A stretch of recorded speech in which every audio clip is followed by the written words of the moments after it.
Subscribe now and press the bell icon. Never miss an update.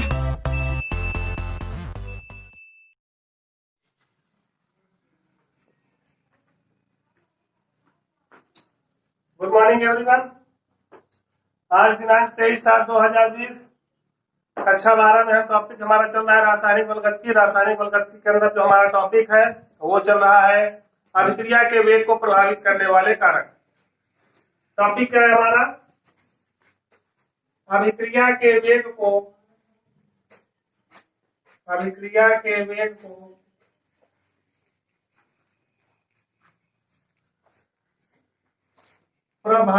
करने वाले कारक।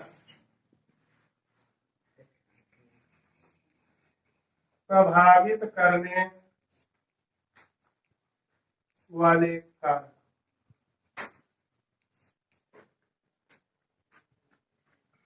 जिसमें हमने कल आपको बता दिया था ताप का प्रभाव।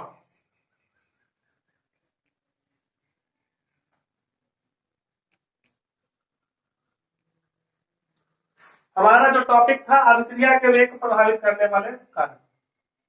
देखिए हम इस चैप्टर के अंतर्गत पढ़ क्या रहे हैं, किसी अभिक्रिया के वेग को निर्धारित करना। किसी अभिक्रिया के वेग को किस प्रकार डिसाइड करेंगे वही हम इस चैप्टर में पढ़ रहे हैं।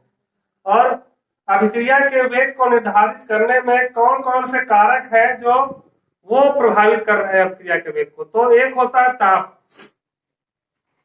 ताप जो होता है अभिक्रिया के वेग को बहुत ही ज्यादा प्रभावित करता है। यूं कहे तो कल जिसे हम पढ़ा चुके हैं, तो कल हमने ताप के प्रभाव में हमने ये बताया था कि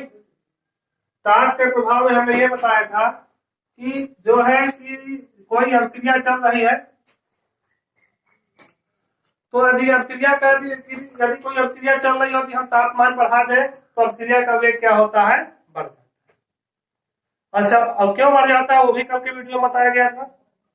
सामान्यतः क्या होता है, यदि हम टेम्परेचर को 10 डिग्री सेल्सियस बढ़ा दें तो जो हमारी अभिक्रिया का जो वेग होता है वो लगभग 2 गुना या 3 गुना बढ़ जाता है। इतना ज्यादा टेम्परेचर जो होता है वो अभिक्रिया के वेग को प्रभावित करता है। ताप बढ़ाने पर अभिक्रिया का वेग तो बढ़ता है, ये तो बात स्पष्ट है, क्योंकि उनमें फिर अणु क्या होते हैं, अपनी जगह छोड़ते हैं। जब अणु अपनी जगह छोड़ते हैं तो टक्कर की संभावना क्या होती है? ज्यादा होती है। तो जब टक्कर ज्यादा होगा, अभिकारक अणु आपस में टकराएंगे, तभी क्या होंगे? नए उत्पाद बनेंगे। तो ये स्पष्ट है कि ताप बढ़ने पर अभिक्रिया का वेग बढ़ता है, लेकिन कितना बढ़ता है? 10 डिग्री सेल्सियस सामान्यतः बढ़ा देंगे टेम्परेचर तो अभिक्रिया का वेग 2 गुना या 3 गुना बढ़ जाता है। तो इतना ज्यादा ताप जो है अभिक्रिया के वेग को प्रभावित करता है। और आपको बताया गया है तापीय गुणांक। और तापीय गुणांक में आपको ये बताया गया था कि जो टेम्परेचर है, कोई अभिक्रिया हो 2 टेम्परेचर पे हो रही हो, और सामान्यतः वो टेम्परेचर लिए जाते हैं 35 डिग्री सेल्सियस और 25 डिग्री सेल्सियस। मतलब कि ऐसे टेम्परेचर जिनमें 10 डिग्री सेल्सियस का अंतर हो तो उनके जो वेग स्थिरांक होते हैं, अभिक्रिया के जो वेग स्थिरांक होते हैं, और वेग स्थिरांक का जो अनुपात होता है वही क्या कहलाता है? तापीय गुणांक कहलाता है। हमने आपको कल ये दिखाया था कि तापीय गुणांक जो होता है, तापीय गुणांक बराबर K35 डिग्री सेल्सियस बटे K25 डिग्री। ये बता रहा है कि 35 डिग्री सेल्सियस का मतलब है कि 35 डिग्री सेल्सियस पर जो अभिक्रिया हो रही है उस अभिक्रिया के वेग स्थिरांक का मान है। और K25 डिग्री सेल्सियस बता रहा है कि जो वही अभिक्रिया जो 25 डिग्री सेल्सियस पर हो रही है उस अभिक्रिया के वेग स्थिरांक का मान। और दो वेग स्थिरांकों का जो अनुपात होता है उनमें 10 डिग्री सेल्सियस का क्या हो? डिफरेंस हो, तो क्या कहलाएगा? तापीय गुणांक कहलाता है। यहां तक अब टॉपिक आपका क्लियर हो चुका है। यदि कल कोई कंफ्यूजन भी था तो उसको आज दूर कर दिया गया है। अब हमारा जो दूसरा हेडिंग है आज की वो है सांद्रण का प्रभाव।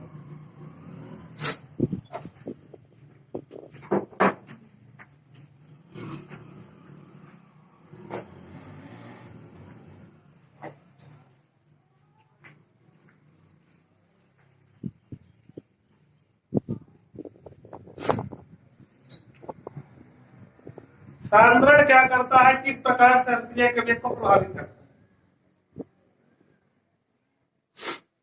तो देखिए जब किसी देखिए आप जानते हैं कि अणुओं के टकराने से अभिक्रिया होती है, और जो गैस के अणु होते हैं उनकी गति क्या होती है, बहुत ही तीव्र होती है, वो अनियमित गति करते हैं। तो ज्यादा मात्रा में टकराते हैं तो अभिक्रिया क्या होती है, ज्यादा जल्दी होती है। तो अभी तक ये समझे आप कि जब अभिक्रिया जो होती है वो अणुओं के अभिकारक अणुओं के आपस में टकराने से अभिक्रिया क्या होती है, होती है। जब अभिकारक के अणु आपस में टकराते हैं तो नए प्रकार के उत्पाद क्या होते हैं, बनते हैं। अणु परस्पर टकराते रहते हैं और अभिक्रिया क्या होती है, होती रहती है। यही टक्कर क्या होती है, जो टक्करें होती हैं यही अभिक्रिया को पूरा करती है। तो जब सांद्रण अभिकारक पदार्थ जो होता है, जब सांद्रण का मतलब है कि अभिकारक पदार्थों के सांद्रण से, क्योंकि स्टार्टिंग में जो आपकी अभिक्रिया स्टार्ट होती है तब आपके पास सिर्फ अभिकारक होता है।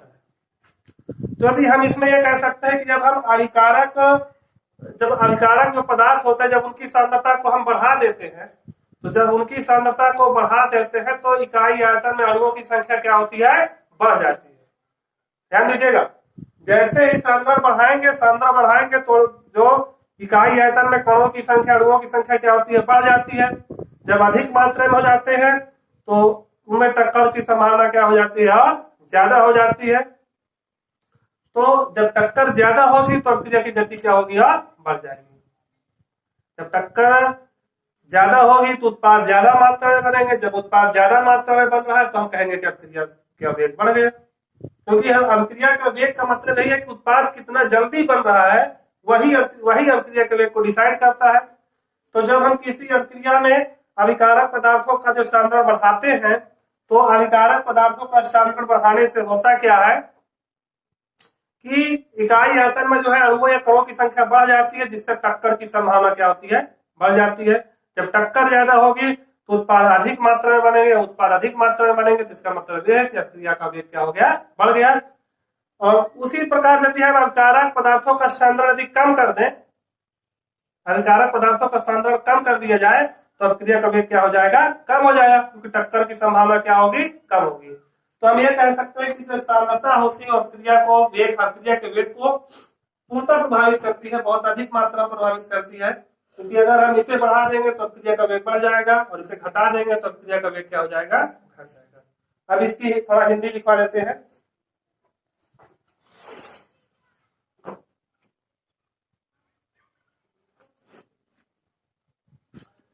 तो इस हेडिंग के अंदर आप लिखेंगे अणुओं के आपस में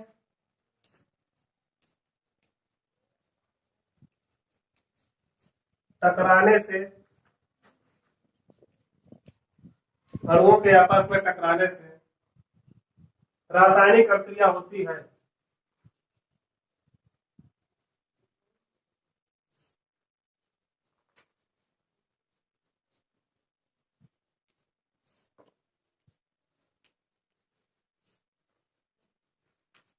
ये बात तो आप स्पष्ट हो गई कि अणु जब आपस में टकराएंगे तो क्या होगी, कोई भी अभिक्रिया होती है। बिना अणुओं के टकराए कोई भी अभिक्रिया संभव नहीं। जब अणु आपस में टकराते हैं तो अणु का मतलब अभिकारक अणु जब आपस में टकराते हैं तो नए उत्पाद क्या करते हैं, निर्माण करते हैं। और देखिए इसमें जो गैसों के अणु होते हैं, गैसों के अणु तीव्र गति से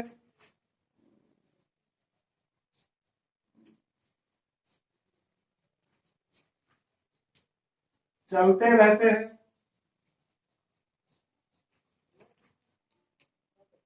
और आपस में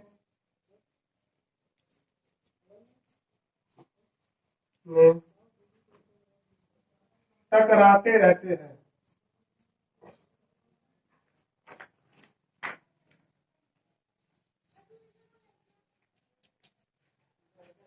अब ये भी है कि गैस के अणु जो होते हैं वो तीव्र गति से चलते हैं, क्योंकि उनमें क्या होता है, इंटरमोलिक्यूलर स्पेस या उनके बीच जो अंतराण्विक स्थान होता है वो क्या होता है, बहुत ही ज्यादा होता है। जब बहुत ही ज्यादा होता है इंटरमोलिक्यूलर स्पेस तो उनके जो चलने की गति होती है क्या होती है, अनियमित हो जाती है। जिधर मन होता है उधर क्या करते हैं, वो चलते रहते हैं, टहलते रहते हैं।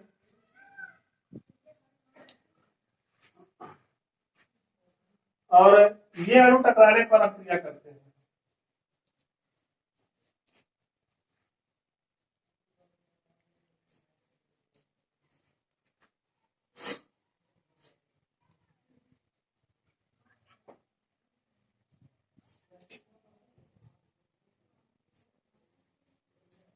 इतना लिख लीजिए पहले, फिर इसके बाद लिखवाते हैं।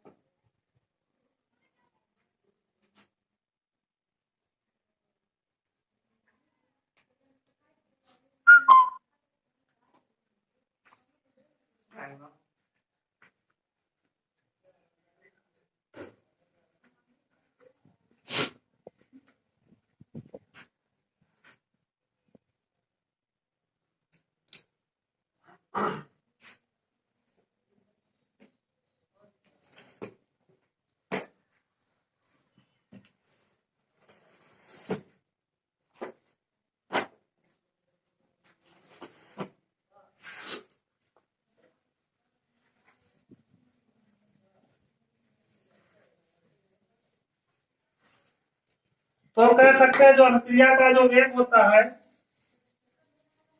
अगर हम यहाँ पे प्रत्यक्ष रूप समझे तो अभिक्रिया का जो वेग होता है,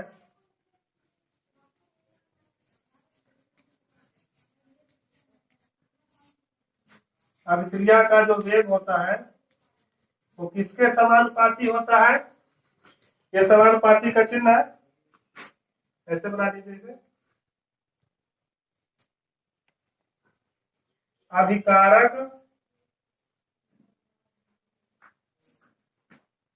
पदार्थों का सांद्रण,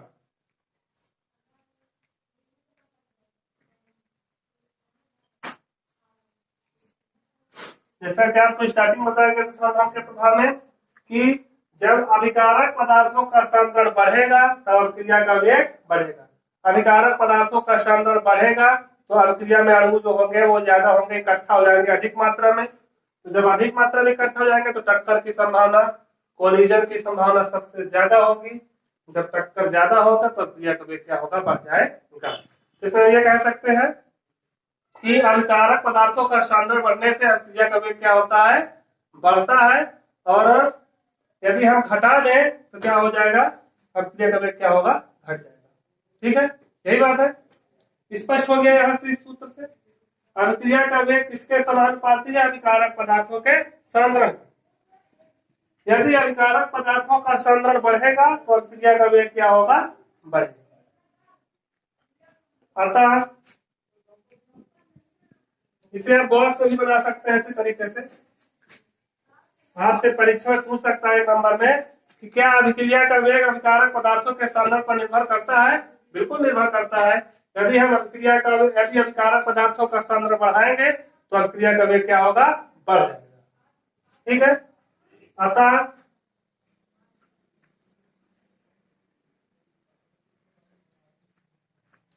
अभिकारक पदार्थों का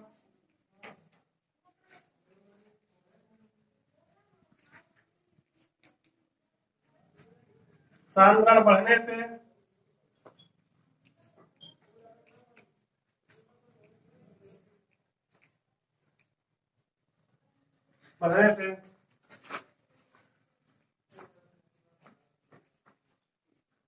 अभिक्रिया का वेग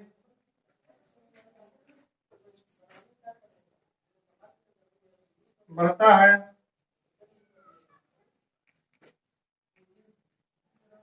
तथा सांद्रण घटने से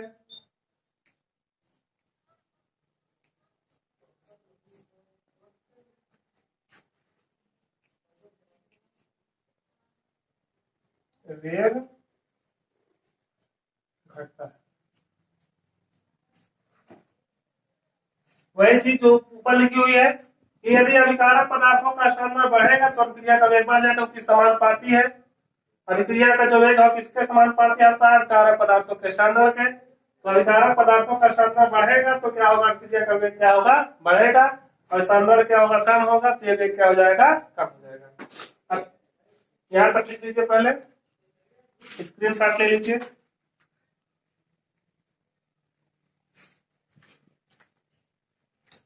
अब अगली हेडिंग डाल दीजिए, जो तीसरी हेडिंग है वो दाब का प्रभाव।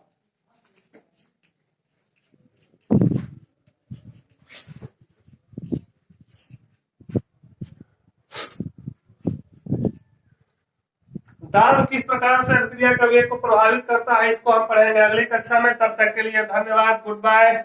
और अच्छे से नोट्स कंप्लीट करते रहिए, पढ़ते रहिए चल के। कुछ चीजें आपके सिलेबस से कम हुई है, तो जब विद्यालय खुलेगा, जब आप विद्यालय आएंगे तब आपको बता दिया जाएगा क्या सिलेबस में कम हुआ है। और तब तक के लिए